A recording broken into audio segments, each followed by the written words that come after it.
Hello everyone, my name is Emmelyn Wang and this is my first time to Europe. I'm incredibly grateful to be here and share with you about my journey as a technical communication professional. So no matter what title you have, I think technical communication is a very cross-functional skill set. Our knowledge and what we bring to the table can scale, and those are some of the stories I'm going to talk about. I started off as a general technical writer, and I discovered at every company I worked at, they gave me an API to document from scratch. So it started becoming just a part of my job, and now it's my full-time job. And I absolutely love APIs, and I guess that's the reason why I'm here, is that's what brought me across the pond from Texas, is the love of APIs. I've always been very curious about how APIs work, and everything that I've done is to better learn how people design and consume APIs. And so a little bit about my API experience. I wanted to keep it relevant. It's not about me. The only reason why I'm showing you this experience is that it might give you some ideas as you grow and scale your career, or say you want to pivot, or say you want to go into middle management. So I have worked as a tech writer, and because of that, testing APIs, working with architects to design APIs, and then I worked as a technical marketing director for a Berkshire Hathaway company. And the reason why all of these pieces of my experience are important is because in addition to software, we're also blending now with hardware in the IoT space. And I'm going to talk a little bit about this context and why APIs and technical content strategy is important for that. I also did quite a bit of work as an independent API strategist. The reason why that's important is being vendor and tool neutral gives you that 50,000-foot view on the API economy. And instead of putting my thank you slide at the end, I wanted to put it up front. I could not stand on this stage today if it weren't for the mentors, the bosses, you, our community, that allow us to share this knowledge freely so that I could be here today. And so many of these groups nurtured and have grown me, and I appreciate having these conversations. I'll talk a little bit about sales. So at DevRelCon, there was a talk by OutSystems that mentioned, yes, if we work in software, we are in the business of selling software. And so as technical communicators, we can actually empower both our pre-sales, our post-sales, and our support teams. Today, sales teams have a very tough ability to sell because they have to reach at least 5 decision makers. Each of those decision makers has a very different set of expertise.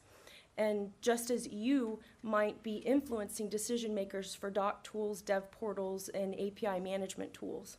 So the reason why I mention this is the content that we create, it actually helps us to influence conversations and choices to purchase tools and adopt different types of technologies. DevPortal options. So I've had the luxury of working both privately and publicly with teams where they either built the DevPortal or they bought the DevPortal. And the reason why that's important is there's a different process for both of those options. If you buy a dev tool out of the box, it might not have every requirement that your business needs. And so you'll work with the development team to implement that. And I love the companies that I've worked with where they included API tech writers and technical communication professionals right along with decision making. And if they build the dev portal, so for example, Mozu is an e-commerce API, then I saw from scratch the open source technologies that they used to build their own dev portal. So there's a lot of information here, but feel free to just use this as a checklist when you get home. So it's basically, why should someone pick your dev portal technology if you represent a company that does provide that? Developers, as many of you know, or many of you are developers, there's this wonderful, healthy skepticism that really allows you to look at a tool and truly see not only its strengths, but also its shortcomings. More about landscape. So my whole career, I've been a tech writer, and I've always worked for an architect, either hardware or software. Then all of a sudden, I'm in middle management, and I'm having to pitch my ideas to vice presidents and CEOs and boards of directors. And I learned that our strength as researchers and understanding the business landscape actually really helps us to influence the decision makers, or maybe you're a decision maker. The reason why I mentioned this is, in general, at a very high level, organizations, and yours might be one of these, you're competing against giants, possibly, if you're a startup. If you're a small to mid-sized business, maybe you're trying to scale. Or maybe you're an enterprise and you're trying to move from waterfall to agile, and you're trying to just start building microservices and APIs. So the reason why this is important is understanding that business landscape. And so, for example, if you're competing against Amazon, right, in the retail space, in the e-commerce space, et cetera, some companies will not use AWS for that reason. They'll use Azure or Google Cloud Platform for DevOps. In the ERP space, say you're trying to compete and grow as an ERP company, but you've got SAP and Oracle that are main competitors. And so most of these companies actually own their own DevPortal and API management offering. And I'll go into detail about why that is very important to understand this landscape. I mentioned about being an independent API strategist. What about independent technologies, right? We have a lot to learn from the open source community. The reason why that's important is people have an equal voice, and it's not just based on revenue. It's based on adoption. And the biggest indicator here is the reason why that landscape is important to content strategy is that provides context for your content strategy.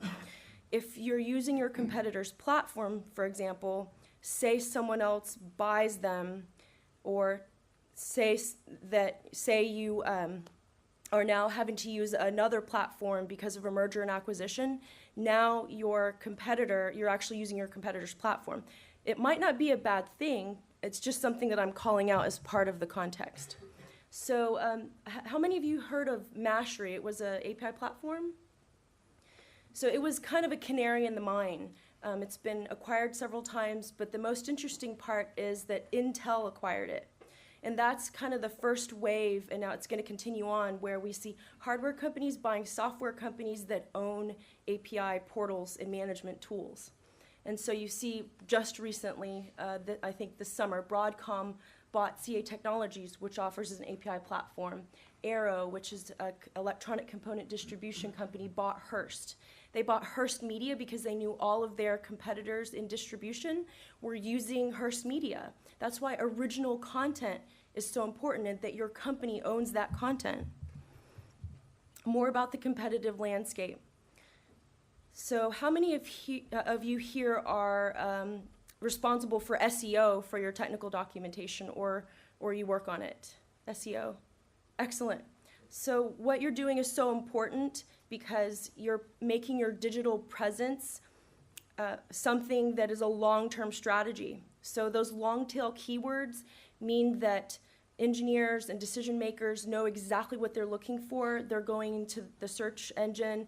They have an intent for their search, a clear intent for their search, and they come upon the documentation that you created, and that helps with engagement. In addition, publishing related content. So many of you are probably maintaining content that you've created over the years. That is incredibly important because it helps with search, page, and domain authority. And then the most important thing about DevPortals and all this content that we're creating is that the engagement, it's not transactional. It's not just about getting a click or having someone sign up. It's relational, and I'll talk more about that soon. So the reason why these slides are dense is more because I hope when you take it back home that you can make the content yours, and you can see kind of the concepts that I've written about or created here, and you can create a strategy when you go home and work with your team to create your strategy. Since I'm not an expert in your business, that's why strategy really has to match your business. So high availability just means, is my portal on, or is my content management system on, or is my management system on? The reason why that's important is many of you might have legal agreements where if your portal can't be reached and someone can't report something, or they can't reach the API documentation. So many of you might know AWS developers. When the doc is down, they have trouble integrating with the API, right? And so availability is really key when it comes to DevPortals and API documentation. And then security is another very important factor with SSL, and what types of business intelligence are you collecting, but more importantly, how are you actually cycling that intelligence and the feedback and turning it around? Same slide, different format. So it's basically just saying that you want to deliver that exceptional customer experience, and it includes the high availability and the basically showing that you're responding to the community that's using your API. Something that management often thinks about is total cost of ownership. So I'll go through some things that help you talk about that too. I absolutely loved Andrew and Lorna's talk because they really focused on the 3 parts of the Dev Portal. I thought Lorna's talk really did a great job of mentioning the API specification as the core to delivering that experience. And I loved how Andrew mentioned that experience and the touch points that people have made. The thing that I discovered was the toughest, both being an individual contributor both now and before, and being in a leadership position, was that the culture was really the toughest piece. If the culture's not there, the technology doesn't really seem to solve the issue. And so I don't know if many of you have experienced this, but some places I had to document the API maybe 7 times because they actually didn't use the API specification at the core.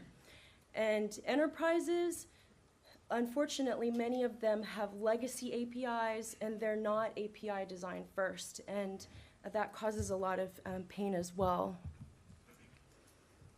So again, about the context, it's just mostly about business development, which I believe Sophie will talk more about later. I'm very excited to learn about business development there.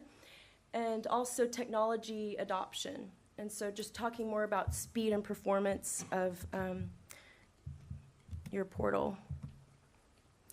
Okay, so I want to talk a little bit about software architecture. So and I'll show you the resources that I'm referring to at the end.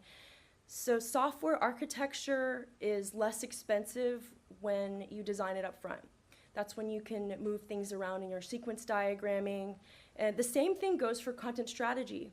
If you design it up front, if you're able to do that with your company, then when you go into content creation, it'll be easier since you're focusing and meeting the target of your content strategy.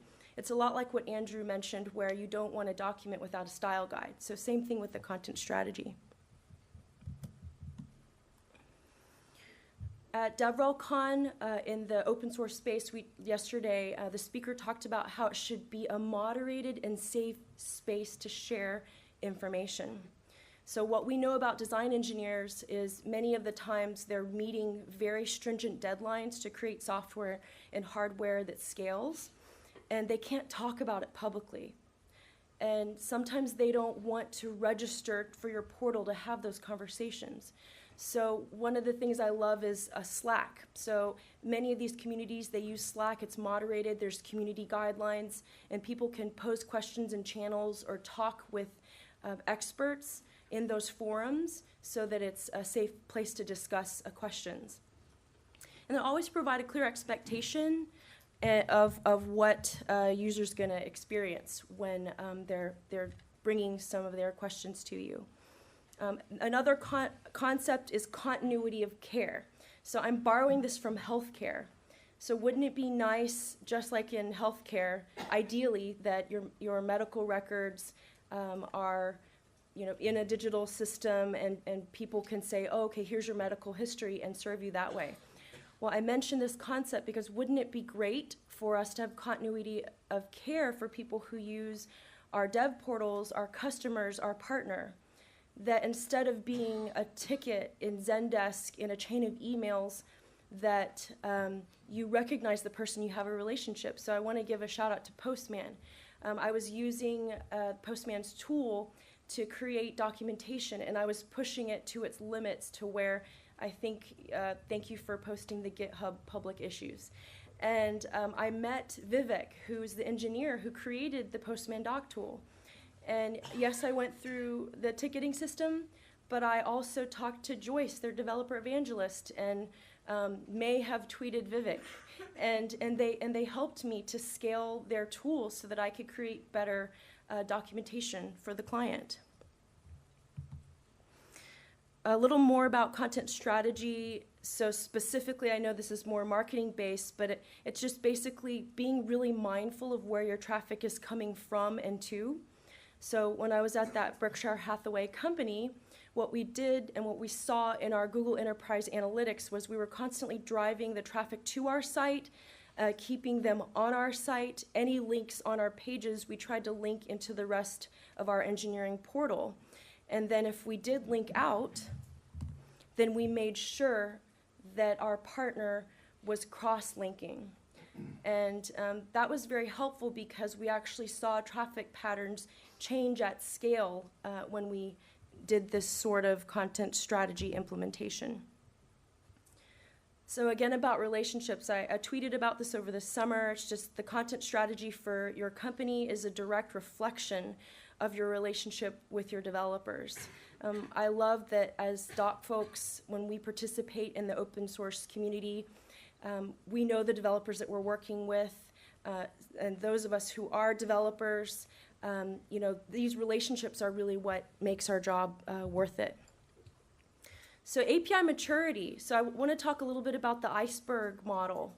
So again, the legacy model where companies aren't API design first, and some of the times they'll just take an API and kind of throw it over the wall, expose it. There's no API design guide. And it makes it very hard because our documentation has to be accurate to match it. And we actually expose places where the patterns aren't established. And it can be quite painful. It can be, I did a talk where I say that documenting an API from scratch is like being a tomb raider. You find where all the dead bodies lie, and then you have to diplomatically kind of discuss it with architects and bring that to light. The documentation brings many things to light. One of my favorite parts about DevPortals is you can test that interaction. So just like developers have Hello World, well, we should be able to spin up a proof of concept to test the doc tool function and the dev tool portion, and the ability to generate an SDK if that's a feature that you're looking for in up to 20 minutes. So hello world, and then you have proof of concept. These proof of concepts are a way to show rather than tell the different benefits and maybe downfalls of a tool that you're evaluating. So one thing I learned when working as a technical marketer was developers truly only want what they ask for. So at Mauser Electronics, there's a simple page. We ask them what topics they want to know about, and I think that survey's been there for many years. Grant Imhara was a customer for 30 years, and now he's kind of the celebrity engineer. He became a customer, and he stayed because he was getting the kind of content that he needed as he was building the Energizer Bunny or the Star Wars robot, right, with those components. So the measuring impact could be a whole nother talk in itself, and I think I plan to do one at a local chapter. But I just wanted to draw attention to a tool that's in beta mode. I was a product advisor for weavr.ai. So the reason why that's important is, it's a startup and they're still working on their SEO. So if you try to type in something like Weaver, I think they're working on that. But this platform, because it's in beta stealth mode, It basically shows you visualizations of conversations in the community. It cuts through the noise of what's happening in the engineering and developer and API doc spaces. It shows influencers that you can send via Slack channel or email or other ways. It's also a way to put both your technology and competing technologies, and it actually generates a report and visualizes events happening around the world, as well as technology stacks that developers are using. So can't show anything, but that's a tool that I think you can use, for free right now to do developer relations if you'd like to. So many companies have design houses, and they'll map their customer journey. Many customers or many companies are not mapping their developer experience. And so if your product is being sold to developers, you need to actually show what the developer experience is, and docs and technical communication is core to that journey. And so I'm going to show you 3 use cases where a company doesn't have a dev portal yet, what that means for doc, a company that has a portal but it's kind of died, it needs to be relaunched, and then one that's very mature. And I'll try to fly through those.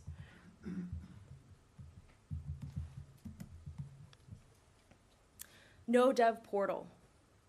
The company may not have metrics. It has API reference. And some companies think, we have a portal. We have API documentation. The portal's done. Okay, let's go work on something else. What this means is API, the docs, we do the heavy lifting. This means we're documenting from scratch. This is actually a great time to benchmark metrics. And this is also a great time to have some of these tough conversations. And maybe it's not you, maybe it's your manager. Because how do you get resources to purchase or build a dev portal? And the documentation actually will show some of the weaknesses of not being able to onboard developers. Where are these conversations happening where you can monitor them? So I talk about how it's okay that every API is not API first. Companies are building them because they need to use them for their internal applications, but it makes our job much harder. And so feel free to look at the precursor talk where I mention developer-focused tools for practitioners. I talk about Sublime, being able to manipulate data objects, and that might complement some of what you've heard today. Okay, so they had a great developer community. It's kind of grown stale. There is a developer portal. However, maybe there's 1 million developers that they're not talking to. How do you revamp that community and build their trust? So for example, Google, when they first launched the Android developer program, developers got very angry because they did not feel like their submissions were first-class citizens to the submissions that developers were making inside Google. So they had to, basically, they deal with the fact that they alienated a lot of these Android developers. And so revamping a community is very sensitive, and we actually win their trust with the API docs that we create. One thing I wanted to mention, since I see a lot of email subject lines where they'll say, oh, we're giving away an iPad or a fitness tracker. That's great, but what people are really looking for is that content. Okay, it's nice that they can earn something, but be very careful when you do giveaways. If the content and the value that you provide is phenomenal, focus on that, and not the swag and the things of that nature. So it's all about being proactive and responding to this business intelligence. And the optimizing, it's basically just you have a CI/CD pipeline and your documentation's automated and done properly, and now you can really hone in and optimize. So the last, I guess, section is just more about that first-class citizen story where recognize not only maintainers but also contributors to the technology. Invest in them over time. Those gains have to be built slowly, just like trust is built. And the goal of your dev portal is to make it a dev portal to the developer or the community saying, no, actually, that's my portal. That's the goal of a great developer portal. Here's some of the resources I talked about. Notice that the book for documenting software architectures, so it has more authors. It's actually the same thickness as the software architecture book. And I think that speaks so strongly to the value that we provide. Also, content strategy is a massive topic. 50 plus key terms in this particular book. Many of these practitioners are located right here in London. And so I encourage you to reach out to the amazing experts who've written about content strategy and tell them about your experiences so that they can, you can collaborate and they can mention it in case another edition of this book comes out. Please reach out to me. So I hung up my independent API strategist hat, and I happily just joined Axway, and we are hiring. And some of the positions that we have, so there's many, they're all around the world, include API Solutions Architect, Instructional Designer, Principal API Digital Mentor. And I feel really grateful because Axway, allows us to live and be where we want to. And I just appreciate your time. And the rest of the slide deck has a lot more resources that documents the research and all of the webinars and colleagues that I mentioned throughout this presentation. And if you have any questions, please feel free to find me today and beyond. Thank you so much.